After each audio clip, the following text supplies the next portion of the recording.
Oke, pernah kepikiran nggak sih ada sebuah taman yang kerjanya itu nggak cuma melindungi alam, tapi juga bikin masyarakatnya lebih sejahtera? Nah, yuk kita coba bedah satu konsep keren banget yang nyambungin sejarah bumi kita sama masa depan kita semua.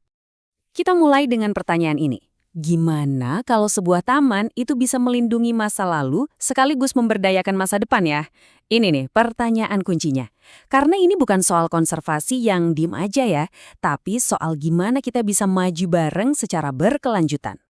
Dan jawabannya adalah geopark, atau kalau di Indonesia kita sering sebut Taman Bumi. Jadi bayangin aja, ini tuh sebuah kawasan yang utuh, yang punya situs-situs geologi kelas dunia, dan dikelolanya itu pakai konsep yang holistik. Ada perlindungannya, ada pendidikannya, dan yang paling penting ada pembangunan berkelanjutannya.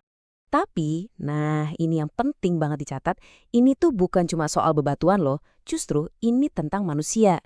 Fondasinya emang geologi, tapi fokus utamanya itu adalah masyarakat yang tinggal di sana. Mereka ini pemain kuncinya yang ngebangun masa depan berkelanjutan bareng-bareng. Oke, terus gimana cara kerjanya model yang fokus ke masyarakat ini? Yuk kita lihat lebih dalam lagi. Jadi semua ini tuh berdiri di atas 3 pilar utama. Dan ketiganya ini saling nyambung, nggak bisa dipisah-pisahin. Nah, yang keren dari gambar ini, coba deh kita perhatikan. Ini tuh nunjukin sebuah siklus yang saling menguatkan.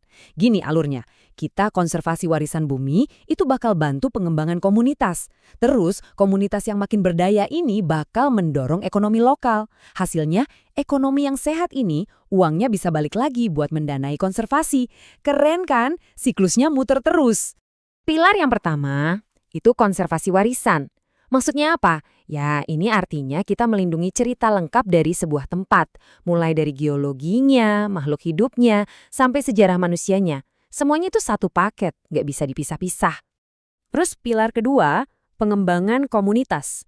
Ini buat mastiin kalau masyarakat lokal itu nggak cuma jadi penonton ya, mereka harus jadi pemain utama dan yang paling diuntungkan.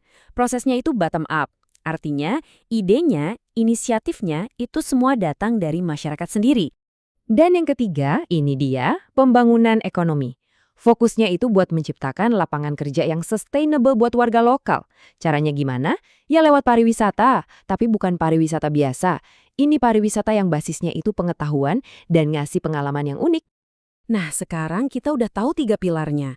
Yuk kita lihat gimana 3 pilar ini menopang 3 keberagaman inti yang bikin sebuah geopark itu jadi spesial banget. Diagram ini ngegambarinya pas banget. Geopark itu bukan cuma satu hal, tapi kayak sebuah simfoni. Ada 3 elemen utamanya, geodiversity atau kekayaan geologi, biodiversity atau kekayaan hayati, dan cultural diversity alias kekayaan budaya. Nah, 3-tiganya ini nyatu, didukung sama kebijakan pemerintah, dan tentunya partisipasi aktif dari masyarakat. Dan semboyan geopark di Indonesia ini, wah ngena banget. Memuliakan warisan bumi, mensejahterakan masyarakat. Langsung nangkep semua filosofinya dalam satu kalimat. Tujuannya ada 2.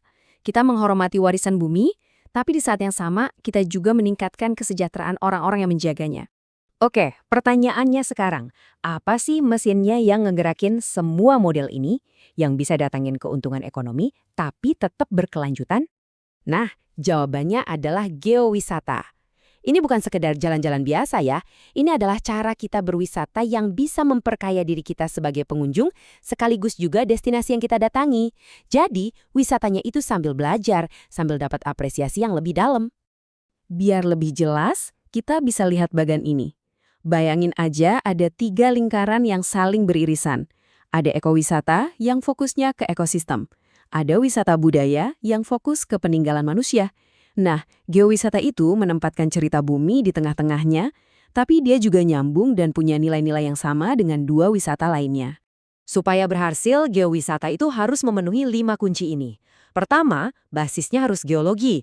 Kedua, harus berkelanjutan. Ketiga, harus ada unsur pendidikannya. Keempat, yang paling penting, harus bermanfaat buat warga lokal. Dan kelima, tentunya harus bisa bikin pengunjung puas. Komplit kan? Dan kita juga perlu tahu nih, kalau ini tuh bukan cuma ide lokal aja loh. Ini udah jadi gerakan global yang diakui dan punya wadah resminya. Jadi, di tahun 2004, UNESCO itu membentuk Jaringan Geopark Global, atau disingkat GGN. Tujuannya ya buat memfasilitasi kerjasama saling berbagi ilmu di antara semua taman bumi yang ada di seluruh dunia.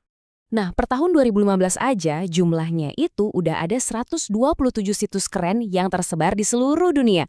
Dan angka ini terus nambah sampai sekarang loh. Masing-masing tempat punya cerita geologi dan budayanya sendiri yang unik banget. Dan semua geopark di jaringan itu punya satu misi yang sama, melindungi memori planet kita. Sambil pada saat yang sama, membangun masa depan yang lebih baik buat komunitas yang tinggal di dalamnya. Jadi, kesimpulannya, geopark itu kayak sebuah model buat masa depan kita. Ini bukti nyata kalau kita tuh bisa loh menghormati warisan bumi sambil bikin masyarakat sejahtera. Pertanyaan terakhirnya buat kita renungkan, gimana caranya kita bisa ikut mendukung taman bumi yang unik ini ya? Sebenarnya simple, bisa dengan jadi turis yang lebih sadar atau dengan membeli produk-produk lokal dari sana.